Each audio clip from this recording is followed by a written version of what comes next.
You can't sit in a room together and collaborate. You can't really look in a person's eyes other than through a screen and understand what they're thinking. And by the way, everyone's under so much pressure. On this week's episode of Listen In, we're going to talk about what I love about clients. Also, about what I hate about clients. This is a very difficult thing to do, right? Like, that's one of the reasons I thought it would make an interesting show topic, because the truth is, it is very rare that we have the opportunity to be that honest with one another. And so I would issue a caveat first, and as a disclaimer to all audience members that Totally. make sure that you have the relationship to discuss this if you're going to discuss it, but you don't have to, because I'm going to discuss it today with Sam Reich, who is one of the most amazing clients that I personally have ever had. Sam, what is your title? What is my title? I would say my title is a storyteller, but what I do is I work in audience marketing. So I try to understand what the needs and sort of pain points are of my audience, and then I try to help get them the tools or the training or the support that they need to be able to do what they need to do. I often think about, like, what is the central dramatic question, as it were, of the episode, the one that we're hoping to ultimately land on some insights around. And in this case, I thought that you and I could have a conversation where we might shed some light on, when we walk a mile in each other's shoes as agencies or as clients, how would it improve the success of our work? My hope is that we'll come away with a sense of, probably learning some things that we may not have ever known about little changes that we can make as an agency or as a client to really work better with others and produce more successful outcomes. Not every agency is great for every piece of work either, right? Because the agency has a mindset. The agency has a mindset around the work. The agency has a mindset around the customer. And so that might be a little tangential. But No. Yeah. I don't think that's tangential at all. In fact, it kicks us off just right, because that's one of the things I love about you, Sam Reich, is that quality in a client of being able to, as I alluded to at the beginning, walk a mile in my shoes, but, just thinking about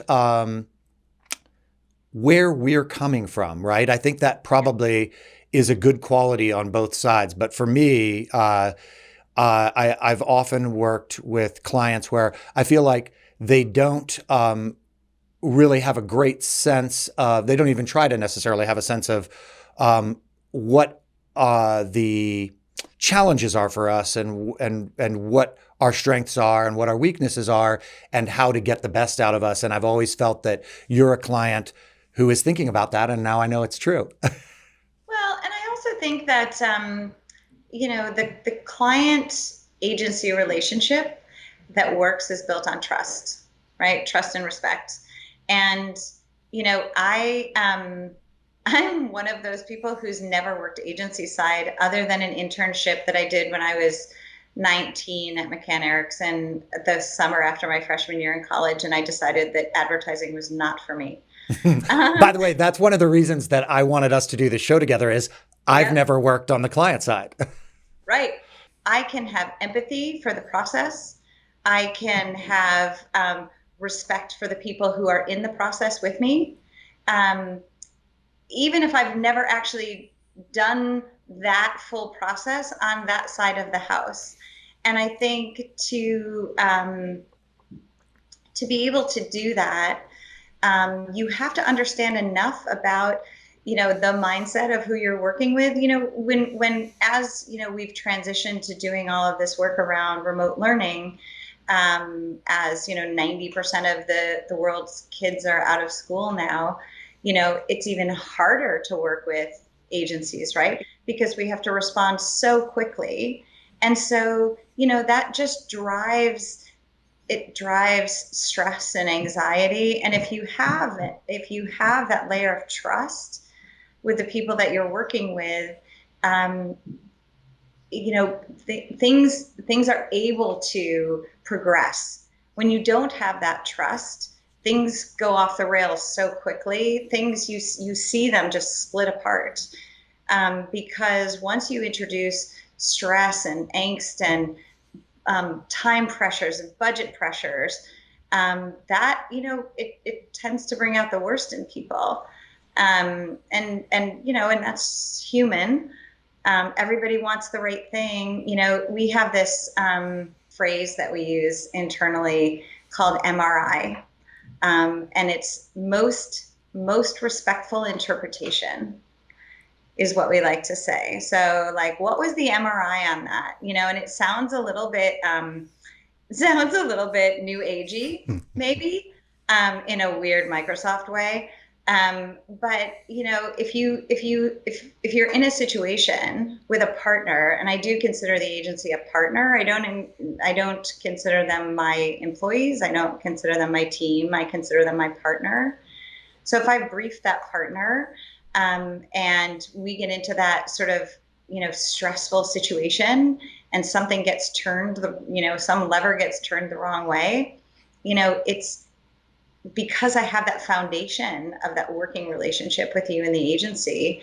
I can kind of go, okay, like, what was the MRI on that? Because Mm-hmm. I'm fairly certain that the way I'm receiving it, is very different than the intent, right? So what's a different way that I can receive that information when you don't have that kind of basis of like trust and respect and experience? It's very easy to sort of start doing this and kind of playing the blame game a little bit. Yeah. It's a hard thing. And I think that happens a lot. And I think in this world where we hopscotch around agencies, and we don't have AORs anymore, and we don't get this opportunity to build really long-term relationships that are locked in. We have to work harder to lock in those relationships, project by project, piece by piece, with all the stuff that we work on together. Yeah. So I think that's really true.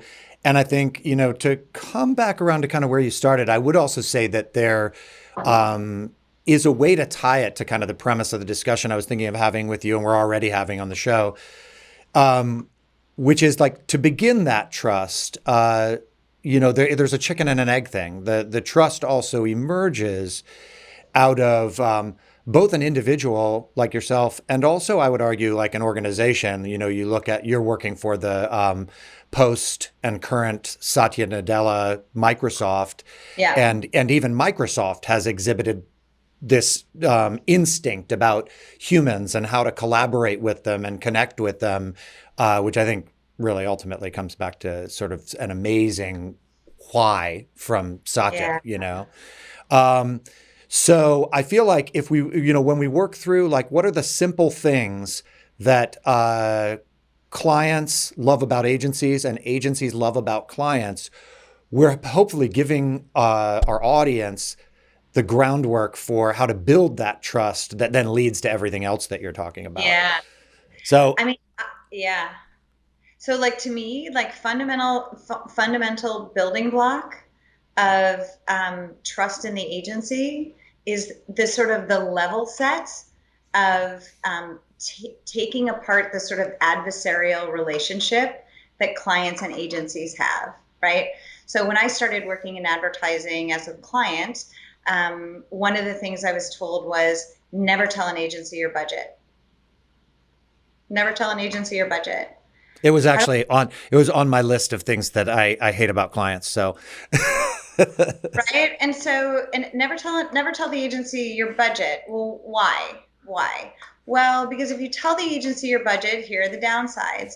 The downsides are now they know what you've got, which means you've got more, right? Now they know what you've got, so they're not going to ever come in under. That's never going to happen. And now that they know what you've got, they're going to push for a concept that might not be the right concept, but it's going to be the concept that's going to use the budget, right? So those are all the kind of downsides of why, why clients get all like anxious about sharing some of that information, right? Because Yeah. you sort of, every client's been burned that way, right? And every client, by the way, wants to look good, just in the same way as you want to look good to your bosses at the agency, right? Like I want to be able to come in and say, I just crushed this piece of creative. And by the way, we came in 50 under, and the agency is super happy about the work. It totally meets the brief, and it's great work, right? Yep. So, you want to be able to do that. And there's this fear, right? Oh, but if I tell them what I've got, they're not going to think about like maybe even like a simple way that they could have done that, right? Like maybe there was a different way to do that piece of creative, but I've got all this money, why not spend it? Right. Yep. So, there's mistrust. What I found, do you want to, so That's what what I I, was going to ask. That's what I ask you about is what your insight was, and it doesn't even obviously necessarily have to be with inside of our relationship. I was curious where you were going next of how to deal with that because they're all very reasonable concerns. And I'll own the fact that I've worked in agencies and with people who I feel get lost on the pathway that you're talking about, where they start to think about like, oh, the client's telling me that they have this much money. We didn't need nearly that much, but we might as well spend it now. right. And I've always been a person that kind of cautions my team about like, hey, let's keep a mind on like what the return on investment is, and what. Anyway, what I'd love to hear is how you've managed that fear on the client side because it's a legitimate one. Yeah. I think that what I've found in managing budgets, whether they're large budgets or small budgets with an agency, is that I've got a certain amount of money to spend. And as I've grown in my career, I've gotten more confident because the agency has been able to partner with me and really teach me and bring me along. So I know what things cost. And I know generally, right? I'm never going to do the agency's job, but I've taken the time to learn from the agency and learn from all of those experiences, about what something feels like it needs to be, right? I'm the one who's writing the brief. So I'm the one who's saying it needs to feel global. If something needs to feel global, like ka-ching, you're going to have to travel or you're going to have to find some way to do that. If you know that your concept is going to involve, children, right? You have challenges around how long you can shoot with them and all of those kinds of things. And so if you take the time to actually learn, what the agency's process is, not so that I can do it. I don't have a desire to do it. That's why I've never worked agency side. But at least then I can have empathy for the process and I can kind of say, okay, if they've come in, if I tell them I've got $100,000 to spend on this project, um, I know that maybe that project could be $150,000 and it could be $50,000, but I'm going to be right in there somewhere. So there's really not a lot of downside for me to talk to the agency about what that budget is. I mean, there's so much to unpack there. I just want to go at one thing that you said in the middle of it, which I think is a really important thing that I would say to folks on the client side is you stated, and I would contend that it is correct, that you're an experienced client who has a sense of what things cost. There are other clients, I know that's a sticking point sometimes with people that I'm working with is they actually don't know. And so they're kind of worried that they'll get taken for a ride by an agency that knows that they don't know. And so then you started to drive toward, hey, you need to take the time, people on my side, figuring that out to be a good partner to your agency.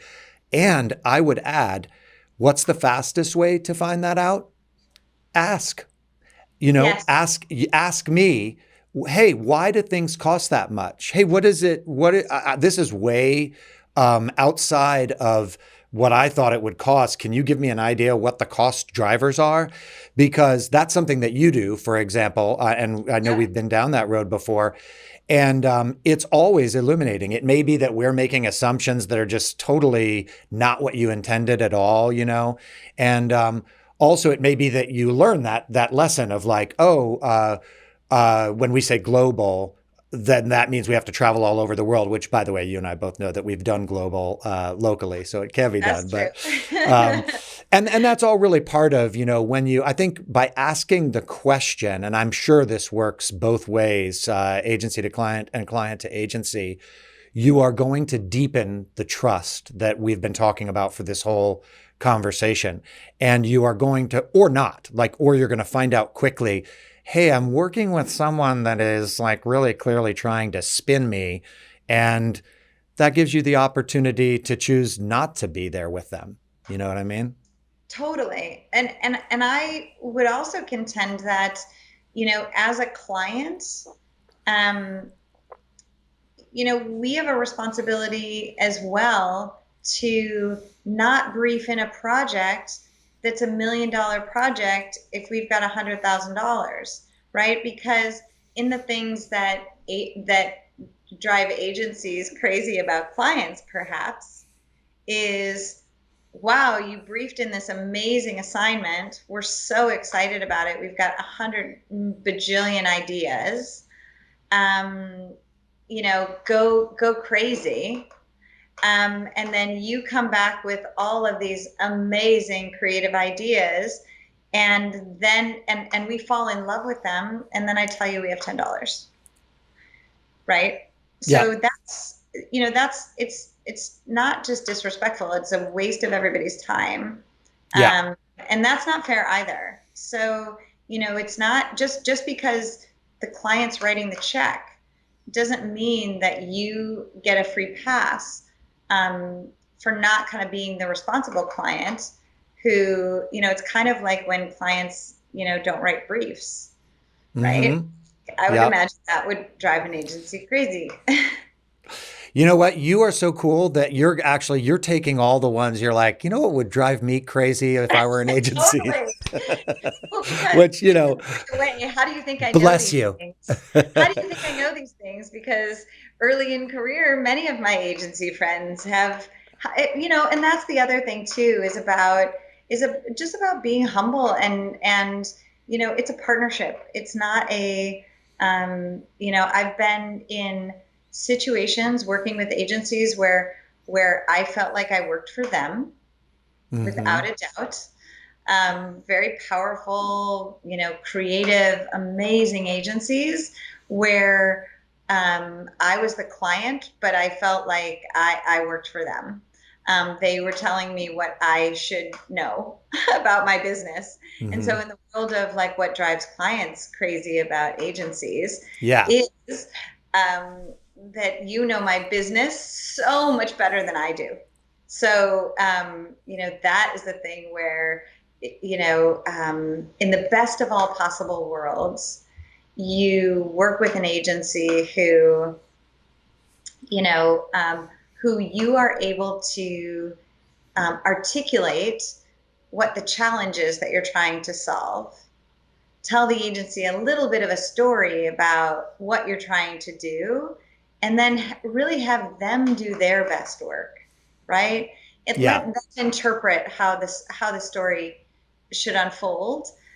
We as clients, unfortunately, out of either lack of confidence or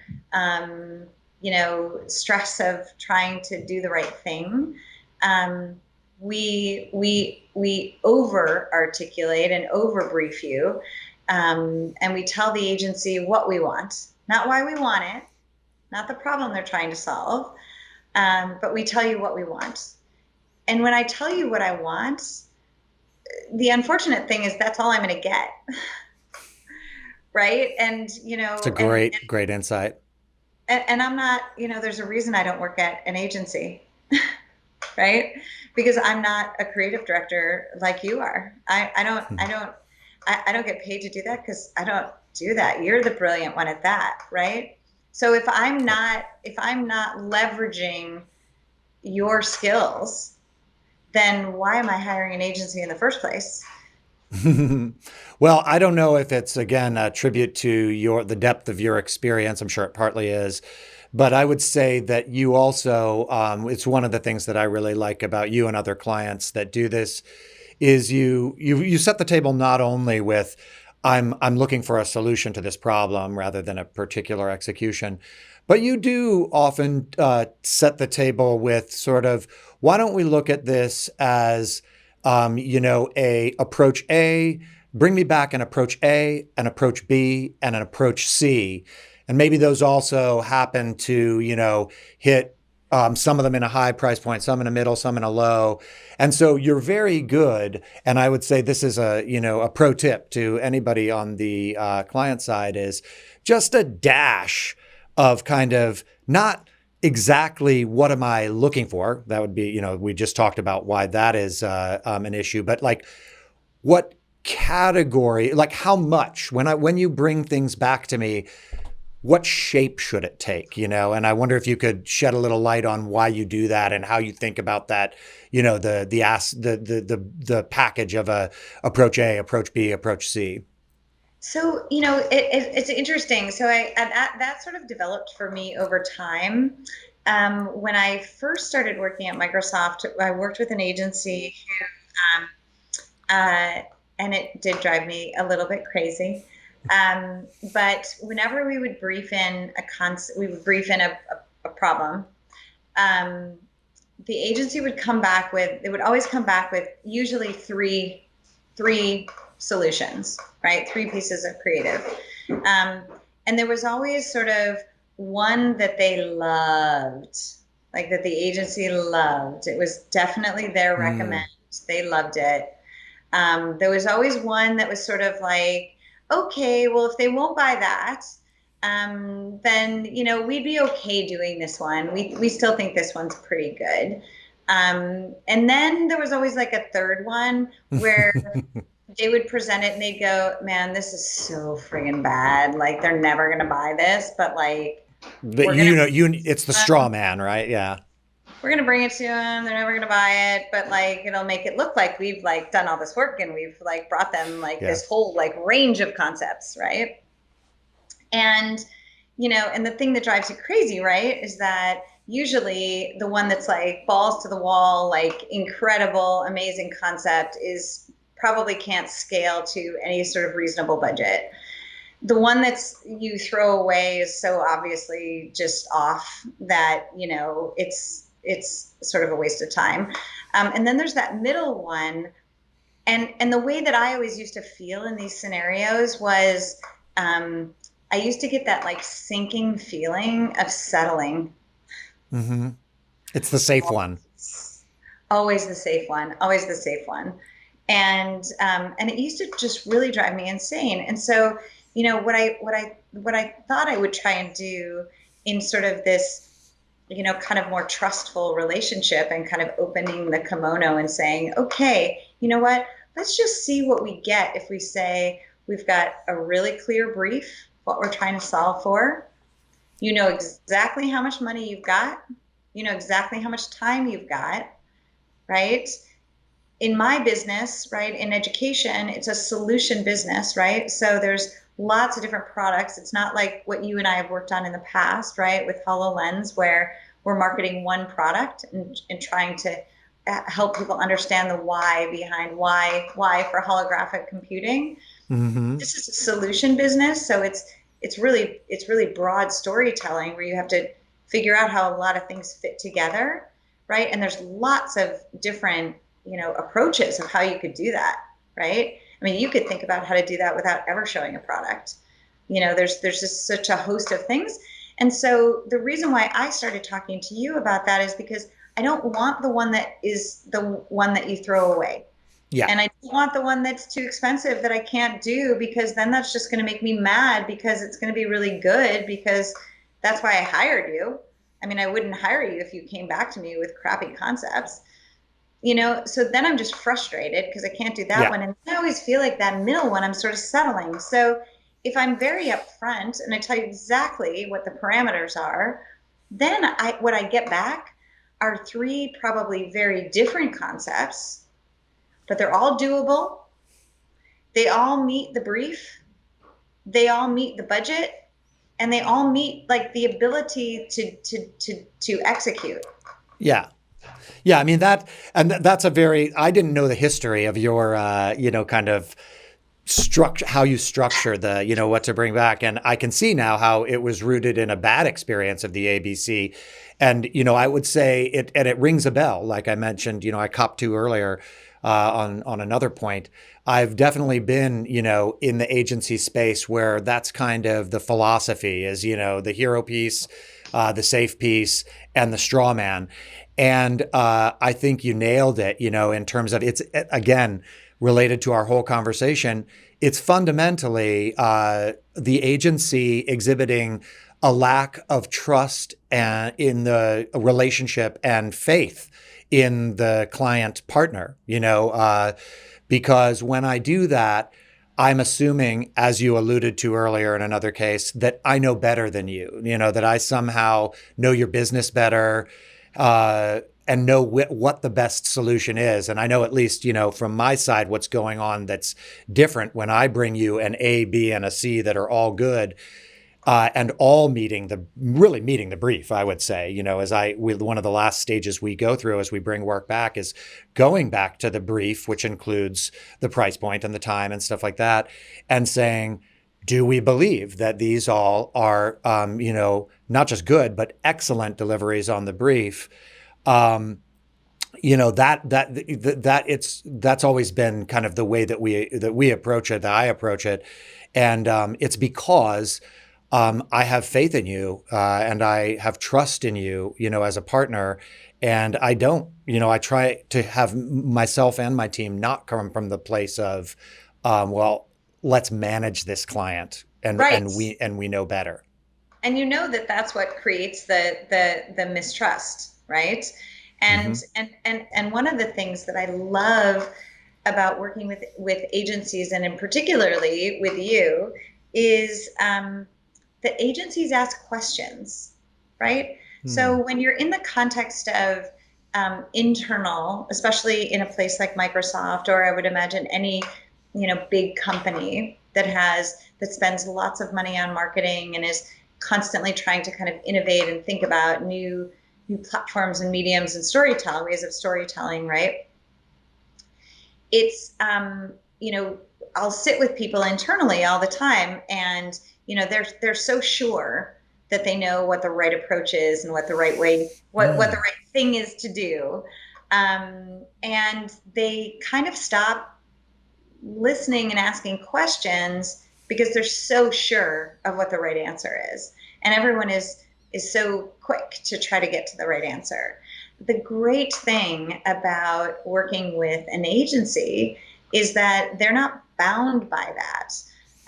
For them, it's blue sky, right? I give you a problem, right? I brief you and I give you a problem and I say, go help me solve it. Here's some information, right? And you ask lots of questions to try to really get to the nut of what, how do we express the value of what you're bringing to us. Mm-hmm. um, and I think that's it's such a joyful thing, right? Because then it becomes a dialogue and a conversation, and you as the client, you go, wow, like I thought I'd really thought that through, but now I have this partner who really is just a person who doesn't know. That's when you really get to like really core collaboration, where the lines between I'm agency, I'm client kind of start to disappear, and that's when you start to get really fantastic work. Yeah, I it's all what you just offered up would be a great ender to the show, and perhaps in post we'll end the show there, because where you've ended up is something that, as we've like developed this listen in show, which is geared towards kind of producing insights. And the very last episode we did was this kind of meta, like, let's figure out how insights are produced by seeking an insight and then observing how it's produced. Right now, you worked your way around to the notion of dialogue and the kind of meta of an agency and a client in a partnership where they cease to be, uh, you know, different things and are one thing, striving for, one success. And really where we ended up as we looked into what produces an insight on the last episode of the show was it comes out of inquiry, that it is Absolutely. inquiry that produces insight. And you just landed there, as well. So I love it. And I know I'm rambling a little bit here, but I wanted to offer up at the end, unless it provokes something that you want to, go off on, that one thing I wanted to get to that we didn't get to was that it's going to seem a little nuts and bolts, but one of the things that makes you such a great partner on the client side also is the way that you think of part of your job as managing the team on your side, and because you have great confidence in your ability to not know the answer, but to travel the path to the answers, you tend to like not pass on notes that you don't actually like understand. You'll dig into it and try to figure out what it means before you pass them on. And when there are conflicts between a broad set of stakeholders, you help to resolve them before they come to us. Or if you need our help resolving them, you ask us. And that is also just a wonderful quality from an agency perspective on the client side, because it doesn't create, in the process of iterating to create something, these time consuming lapses where we're not even really sure that we're talking about the same thing. You know what I mean? That's right. And, I had this conversation with somebody just recently, because as you know, before I had my job at Microsoft, I worked in the film industry for a long time. And, it was interesting because back in the day, we didn't really use computers way back in the day. We didn't really use computers in filmmaking. When you were putting together a shoot, your best friend was the phone, and we didn't even have cell phones. And so, collaboration was this, right? Like I Mm-hmm. got, and you would pick up the phone 35 times a day, right? So we talk about getting buried in email, and I get 100 emails a day that I can't respond to. And yet, if I was putting together a shoot and I needed a piece of information about a location, I didn't email somebody. I picked up the phone and I called the location manager and I said, "What's the deal?" Right? And so we're in a very different cadence and rhythm and world now, and and I think it's really interesting because the way that we communicate is different, and Mm-hmm. so I just always felt like it was incumbent upon the client to solve some of that internal um, dissonance before it ever comes to the agency, because I want the agency to do their best work. I don't want them to be handcuffed in a way that they're producing something for my VP and not producing something that is the best way to solve for the brief. And so if I've done my job well as a client, then I've briefed you in properly. And when there is that dissonance internally, I'm able to bring all of my internal stakeholders back to the brief as well and help them understand why that piece of creative or that video solves for the problem that we're trying to solve. It doesn't always work. That's a problem. And in those situations, the thing that I've seen happen, which is unfortunate, is if we're in a situation where I've taken the agency down a path, and you and I have been down these paths before, where I've said, yes, I'm the client and I report to people, but I think this is the right direction, and we've gone all the way down that path, and I've had a boss come to me and say, yeah, no, we're just not Mm, doing that. And then I've got to come back to you. And, the amazing thing for me is that because I've established that trust and rapport and relationship with you and the agency, when that happens, it's not, man, like, why do I even work with her? Why am I hmm. not just like working with her boss? Like, that's a big waste of time, right? Yeah. Because that's what I would be thinking. I mean, that's what I would be thinking. Um, but we have these structures because my VP isn't going to do this work. They're trusting me to do the work, and I'm going to do my best, and I'm going to interpret the work in the best way that I can. Um, but it's also not a slam dunk. And so, part of my job is to bring all of those stakeholders along so that the work that you're presenting, I can defend and support as much as you can, right? That's my Yep. job. You know what you just brought me to, which is I've really never thought about a lot of this before. Like I love the metaphor of how we used to complete phone calls and wrestle through a lot of stuff live because we had another person. But nowadays in email, it's asymmetrical in time, and we can feel like our job is done because we typed out the notes, you know. Right. I've shot And that email and I'm done now. yeah, exactly. But the thing all comes back to inquiry, right? Like this process that we're talking about functions best and when it drives us into constant inquiry, you to your VP to you to me to you. And And openness and dialogue and trust. yeah, yeah. And so it's like the meta note really to both clients and agencies is ask questions, and draw conclusions. And have trust in each other and treat that treat Mhm. that client or that agency partner as a partner, right? Like Yeah. I think sometimes, especially when you get into very big budgets or very hairy problems, you're doing reactive stuff. I wouldn't want to have been on the team doing Tylenol Hmm. back in the day. That's really hard work.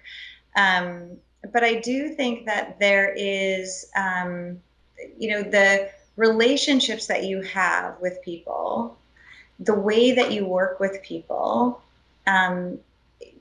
It's like hold up a mirror. That's what you're going to get back, right?